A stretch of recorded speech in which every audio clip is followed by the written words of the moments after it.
தமிழ்நாட்டில் இன்றும் நாளையும் கொஞ்சம் மிதமான மழை வர வாய்ப்பு இருக்குன்னு வானிலை ஆய்வு மையம் சொல்லியிருக்காங்க. சுமார் 0.9 கிலோமீட்டர் உயரத்தில் மேற்கு விதர்பா முதல் தென் தமிழகம் வரைக்கும் மரத்வாடா கர்நாடகா வழியா ஒரு காற்றழுத்த தாழ்வு பாதை இருக்குன்னும், அதே மாதிரி 1.5 கிலோமீட்டர் உயரத்தில் குமரிக்கடல் இருந்து வடக்கு உள் கர்நாடகா வரைக்கும் இன்னொரு தாழ்வு பாதையும் இருக்குன்னும் சொல்றாங்க.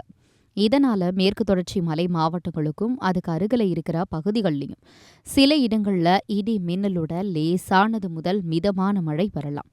தென் தமிழக கடலோர மாவட்டங்கள்ல கூட சில இடங்கள்ல லேசான மழை வர வாய்ப்பு இருக்கு. ஆனா மற்ற பகுதிகளில் பெருசா மழை இல்லாம வறண்ட காலநிலையே இருக்கும். ஏப்ரல் 1, 2 தேதிகள்லையும் இதே மாதிரி தென் தமிழக கடலோரம் மேற்கு தொடர்ச்சி மலை சுற்றுப்பகுதிகளில் லேசான மழை இருக்கலாம். மற்ற இடங்கள்ல வறண்டதுதான்.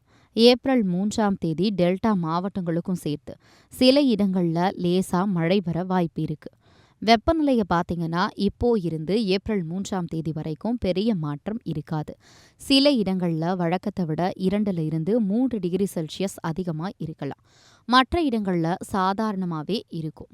சென்னையில் இன்றும் நாளையும் வானம் கொஞ்சம் மேகமூட்டத்தில் இருக்கும். அதிகபட்ச வெப்பநிலை 34 to 35 டிகிரி செல்சியஸ் வரை இருக்கும். குறைந்தபட்சம் 25 to 26 டிகிரி செல்சியஸ் இருக்கும். மீனவர்களுக்காக எந்த விதமான எச்சரிக்கையும் இப்போதைக்கு வெளியிடல.